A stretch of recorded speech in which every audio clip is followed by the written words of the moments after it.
sebagai narasumber 2. Nama saya Salma sebagai narasumber 3. Nama saya Rania sebagai notulen.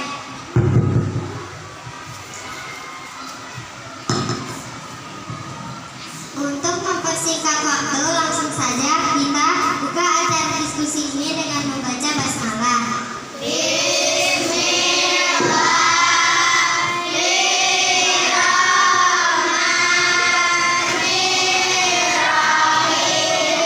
Kepada narasumber saya persilahkan. Bab 1. Pendahuluan manusia tercipta dengan aneka ragam. Ini adalah anugerah Allah Subhanahu wa Ta'ala yang patut kita syukuri. Allah Subhanahu wa Ta'ala melalui Al-Quran memberikan gambaran kepada kita tentang keragaman manusia. Tujuan penciptaan, keragaman dan kemuliaannya diajar Allah Subhanahu wa Ta'ala. Tujuan dari pembelajaran Quran surat Al-Hujurat ayat 13 ini yaitu untuk 1. Membaca Quran surat Al-Hujurat ayat 13 dengan tartil.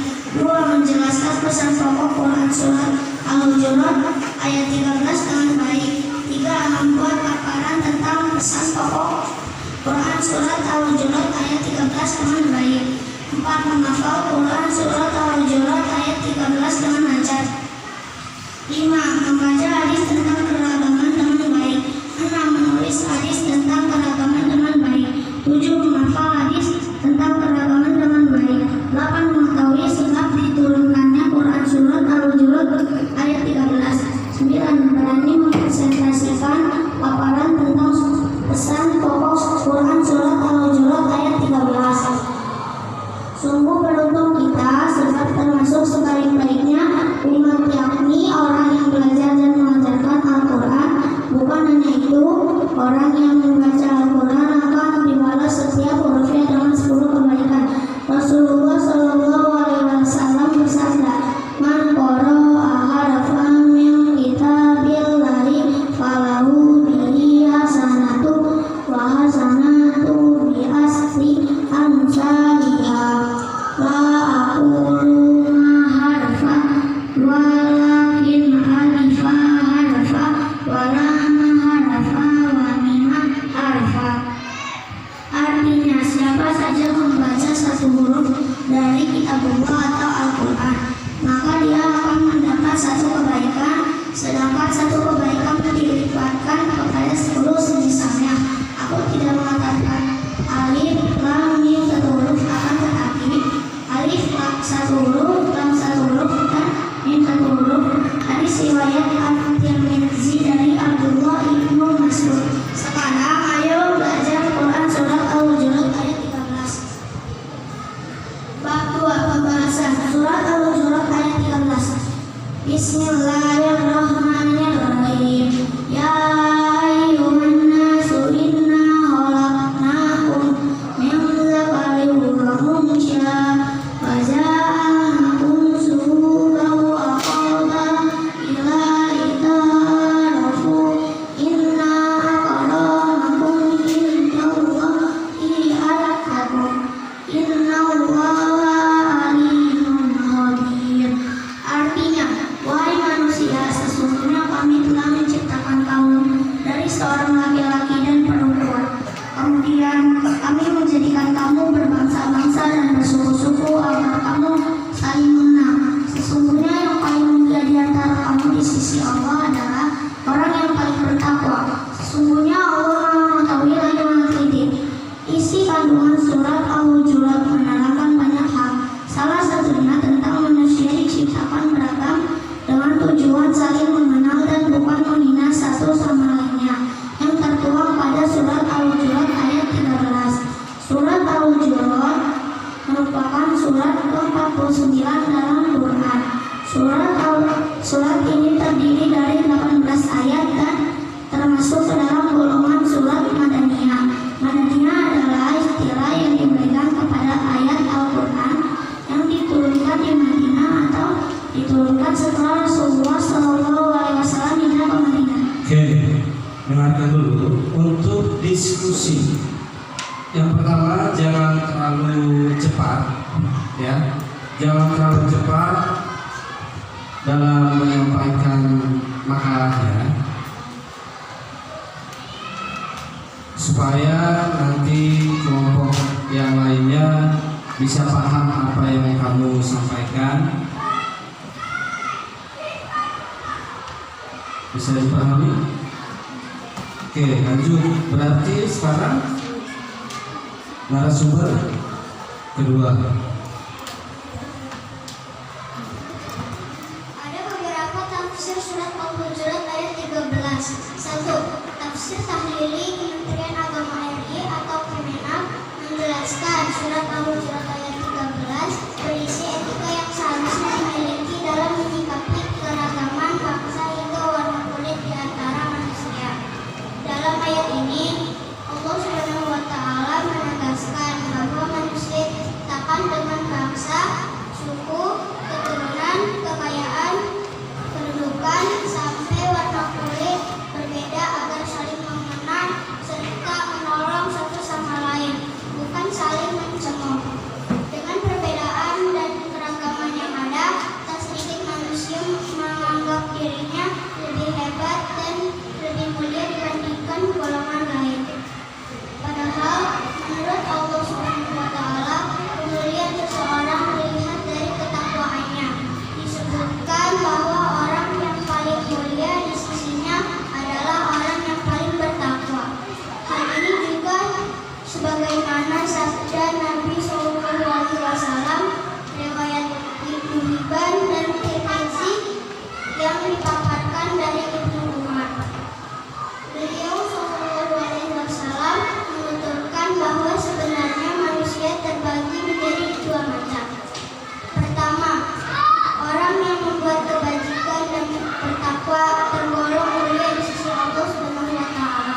Kedua, orang yang durhaka dan celaka adalah hina di sisinya. Oke.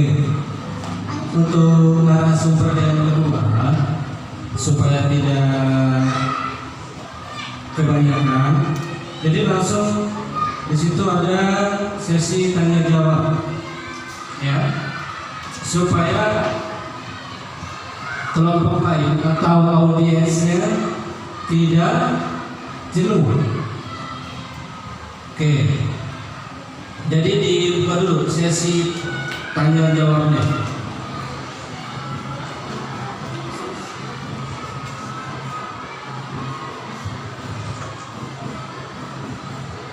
Dibuka sesi tanya jawabnya, nanti dilanjutkan lagi.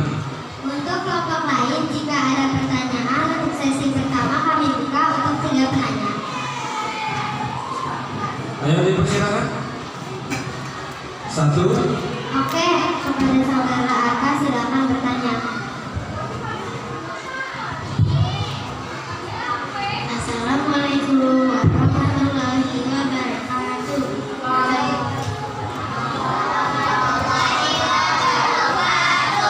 Perkenalkan, nama saya Arka dari kelompok 2 ingin bertanya. Apa bunyi surat Al-Hujurat ayat 13? Terima kasih. Notulen berarti yang bagian mencatat pertanyaan. Tadi pertanyaannya adalah Apa bunyi surat Al-Hujurat ayat 13? nah, apa bunyi surat Al-Hujurat ayat 13?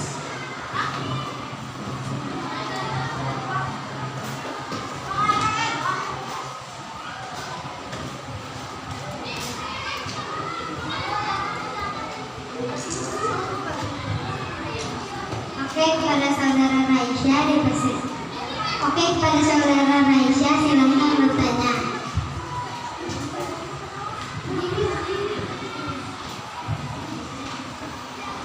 Iya.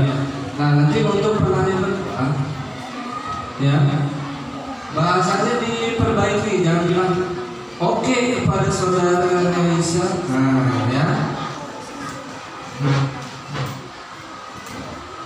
Ya, diperbaiki lagi bahasanya. Lanjut untuk tadi penanya kedua siapa? Nah, Raisa, maju sini.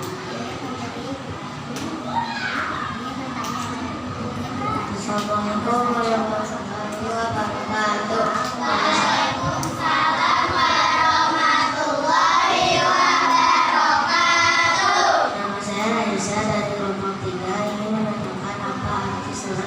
ayat 13. Assalamualaikum warahmatullahi wabarakatuh.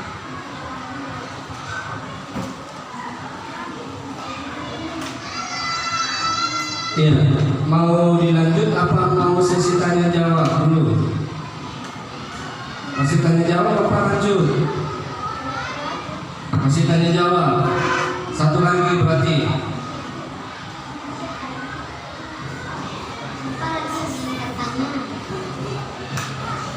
Oke, kepada saudara Aka, silakan bertanya. Silakan maju, berarti akannya maju di sini. Pertanyaannya bawa teksnya. Apa yang mau kamu tanyakan?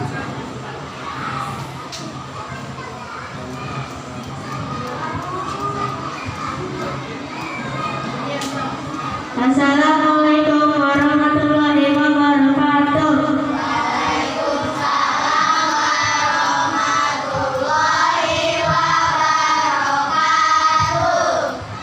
Perkenalkan, nama saya Aka.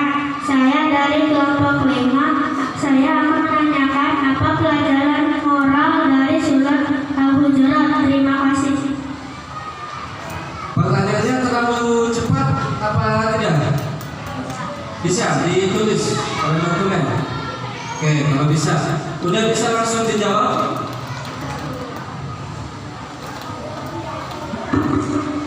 Sudah bisa langsung jawab. Nah, dengarkanlah. Ya, ini kan ada 3 narasumber. Yang pertama itu saudari Lovina, yang kedua saudari Kalista, yang ketiga saudari Salma.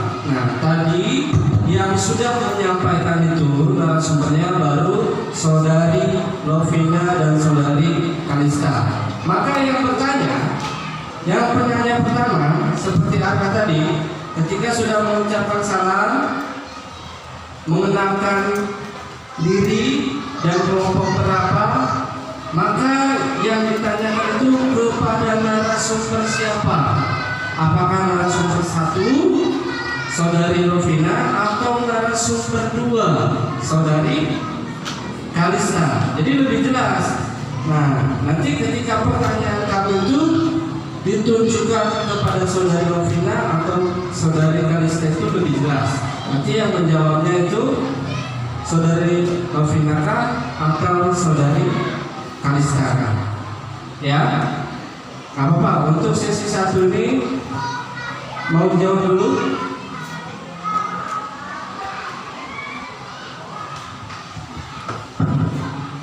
Ini surat Al-Hujurat. Bismillahirrahmanirrahim. Ya ayyuhan nasu inna khalaqnakum min dzakarin wa unsha wa ja'alnakum syu'uban wa qabaila lita'arafu. Inna akramakum indallahi atqakum. Innallaha alimun hakim. Sadaqallahul azim.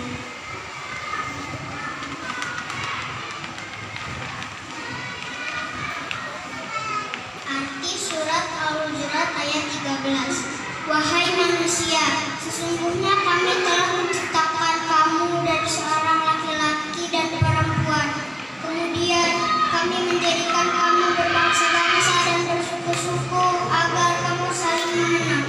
Sesungguhnya yang paling mulia di antara kamu di sisi Allah adalah orang yang paling bertakwa. Sesungguhnya Allah Maha Mengetahui lagi Maha Teliti.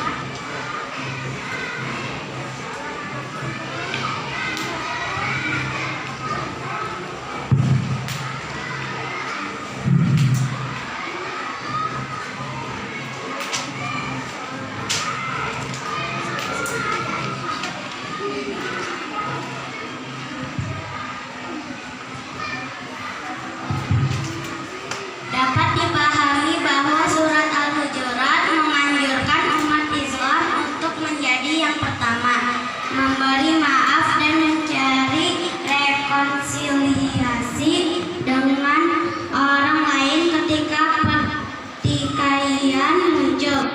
Tidak diragukan lagi. Dalam kehidupan.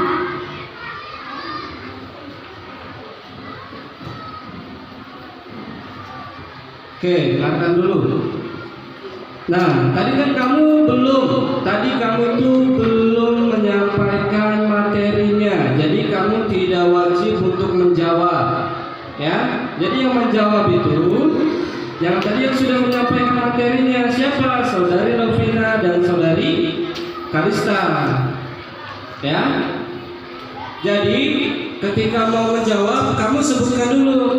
Saya akan menjawab pertanyaan dari saudara Arka, ya. Nah, nanti Kalista juga sama. Saya akan menjawab pertanyaan dari saudari Raisa, gitu. Ya. Jadi untuk narasumber ketiga belum untuk diwajibkan menjawab, ya.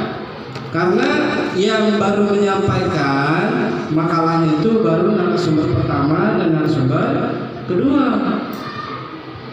Ya. Oke. Jadi yang mau menjawab pertanyaan dari saudara Arkan itu narasumber pertama atau narasumber kedua? Ya, silakan jawab. Nah, caranya begini. Baiklah, saya akan menjawab pertanyaan dari saudara Arkan, gitu ya. Baiklah, saya akan menjawab pertanyaan dari saudari Arkan. Dapat dipahami bahwa surat Al-Hujurat menganjurkan umat Islam untuk menjadi yang pertama memberi maaf dan mencari rekonsiliasi dengan orang lain ketika pertikaian muncul. Tidak diragukan lagi, dalam kehidupan, konflik dan perselisihan dapat muncul karena perbedaan budaya atau agama. Nah, ketika sudah dijawab dari penanya pertama, penanya kedua, dan penanya ketiga, ketika jawaban itu tidak sesuai, jadi boleh tunjuk tangan, ya, boleh tunjuk tangan. Interupsi, jawabannya tidak sesuai dengan pertanyaannya. Nah, boleh begitu, ya. Bisa dipahami? Bisa. Oke, kalau bisa dipahami berarti lanjut ke narasumber yang kedua karena belum selesai tadi ya.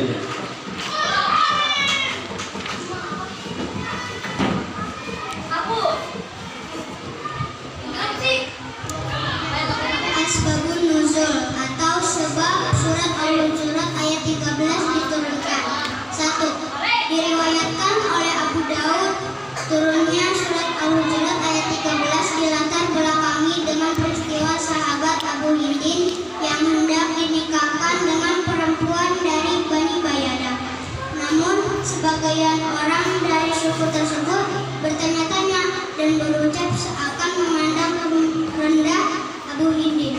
Mereka mengatakan, apakah patut kami mengawinkan gadis-gadis kami dengan budak-budak? Karena itulah ayat ini diturunkan agar manusia tidak menghina seseorang berdasarkan pangkat ataupun kedudukannya. 2. Pada riwayat lain oleh Abu Mulaikah, surat Al-Hujurat ayat 13 disebutkan turun berkaitan dengan kisah yang dialami sahabat Bilal bin Rabah. Saat peristiwa Fathul Makkah sekitar tahun 8 Hijriah, ketika itu Bilal naik ke atas Ka'bah karena diperintahi Nabi SAW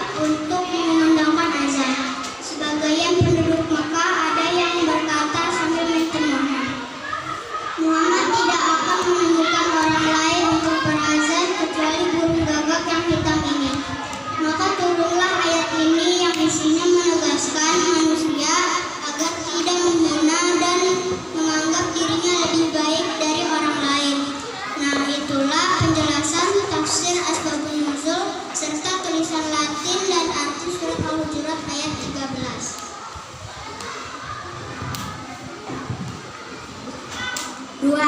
Menurut tafsir Wajiz, dalam ayat ini dijelaskan bahwa Allah menciptakan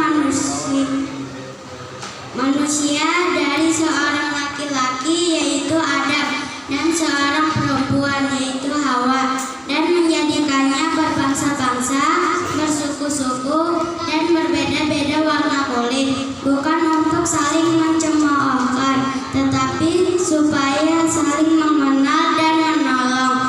Allah tidak menyukai orang-orang yang memperlihatkan kesombongan dan keturunan, kepangkatan, atau kekayaannya, karena yang paling mulia di antara manusia pada sisi Allah hanyalah orang yang paling bertakwa kepadanya. Kebiasaan manusia memandang kemuliaan itu selalu ada sangkut pautnya dengan kebangsaan dan kekayaan. Padahal menurut pandangan Allah, orang yang paling mulia itu adalah orang yang paling takwa kepadanya. Diriwayatkan oleh Ibnu Hibban dan At-Tirmizi dari Ibnu Umar bahwa ia berkata, Rasulullah Shallallahu Alaihi Wasallam melakukan tawaf di atas untanya yang telinganya tidak sempurna atau terputus sebagian pada hari Fat Mekah atau pembebasan Mekah. Lalu beliau menyentuh tiang Ka'bah dengan tongkat yang bengkok ujungnya. Beliau tidak mendapatkan tempat untuk menurunkan untanya di masjid, sehingga unta itu dibawa keluar menuju lembah, lalu menurunkannya di sana. Kemudian Rasulullah memuji Allah dan mengagungkannya. Kemudian berkata, wahai manusia, sesungguhnya Allah telah menghilangkan pada kalian keburukan perilaku jahiliyah. Pak, air pan. Untuk kelompok lain, jika ada pertanyaan untuk sesi kedua, kami buka untuk 3 penanya. Ini udah belum sih? Ini.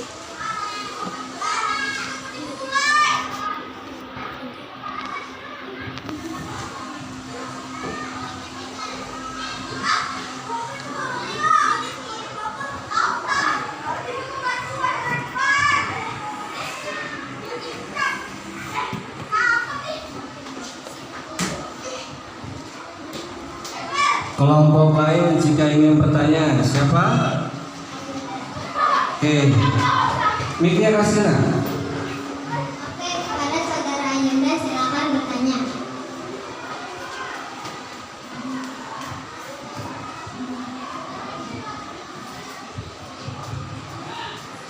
Assalamualaikum warahmatullahi wabarakatuh.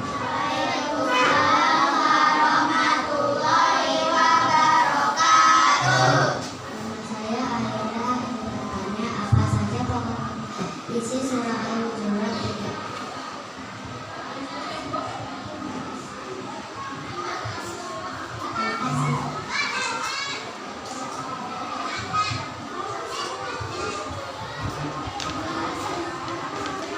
Oke, mau langsung dijawab atau ditampung dulu pertanyaannya? Ya, kalau mau langsung dijawab silakan dijawab.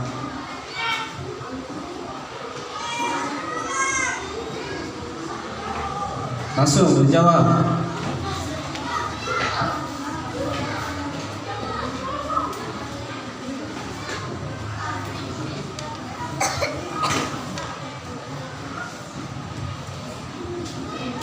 Ayo silakan kalau mau langsung dijawab.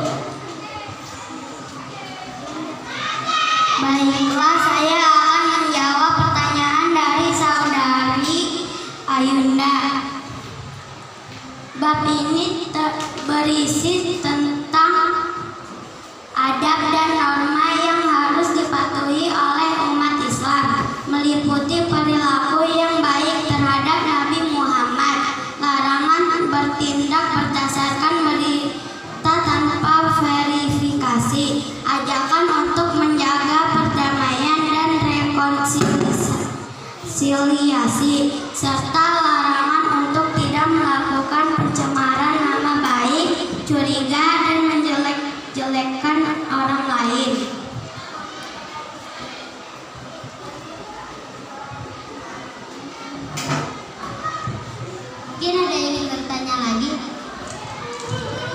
Ya, siapa yang ingin bertanya lagi? Oke, kepada saudara Arka silakan bertanya. Ya. Assalamualaikum. Assalamualaikum warahmatullahi wabarakatuh. Waalaikumsalam warahmatullahi wabarakatuh.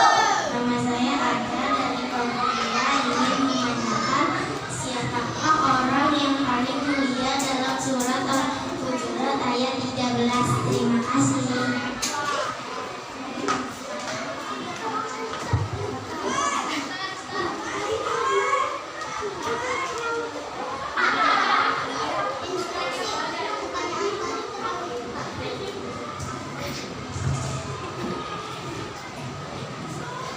Siapakah orang yang paling mulia dalam surat Al-Hujurat ayat 13?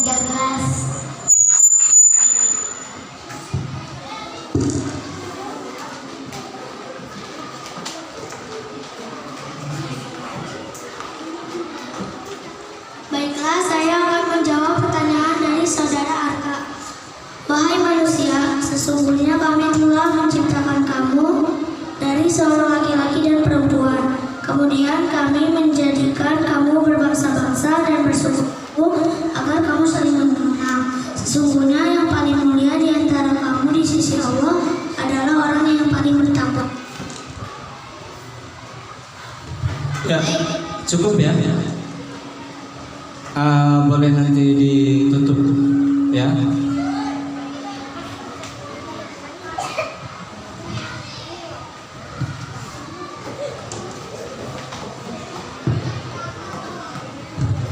Tiga, penutupan. Allah Subhanahu wa Ta'ala melalui Al-Quran memberikan gambaran kepada kita tentang keragaman manusia. Tujuan penciptaan keberagaman dan kemuliaannya di hadapan Allah Subhanahu wa Ta'ala. Berikut tafsir ringkas surat Al-Hujurat ayat 13. Wahai manusia, sesungguhnya kami telah menciptakan kalian berasal dari seorang pria dan seorang wanita, yakni keturunan yang sama dari Adam dan Hawa. Seluruh manusia sama derajat manusiaannya, tidak ada perbedaan antara satu suku dengan suku yang lain. Kemudian kami jadikan kalian berbangsa-bangsa dan bersuku-suku supaya saling membantu, saling melengkapi dan bekerja sama, bukan saling mengolok-olok dan saling memusuhi antara satu kelompok dengan kelompok lainnya.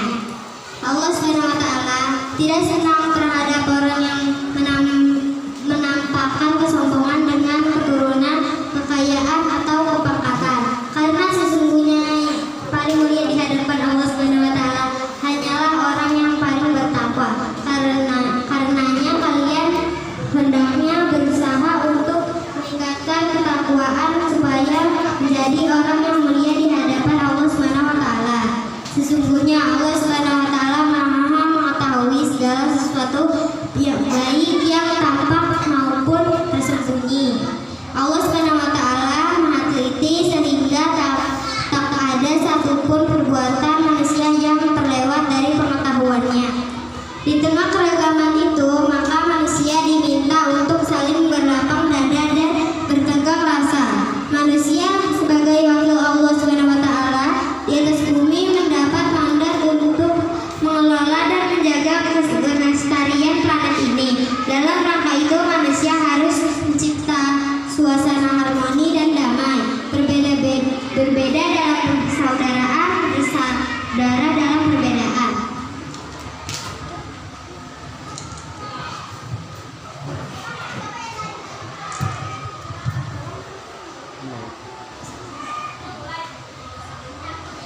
Assalamualaikum warahmatullahi wabarakatuh. Waalaikumsalam warahmatullahi wabarakatuh. Ya, tepuk tangan untuk kelompok 1. Ya. Nggak apa-apa. Ini kamu sekarang masih kelas 4. Jadi awal belajar ya untuk diskusi. ada kesalahan, ada kekeliruan, nggak apa-apa, masih belajar ya. Nanti hari Kamis depan kelompok 2 dipersiapkan terlebih dahulu. Nanti makalahnya sudah dibagikan ke kelompok yang lain sebelum diskusi dimulai. Ya, supaya apa? Supaya kelompok yang lain juga mempelajari makalah kelompok 2. Oke?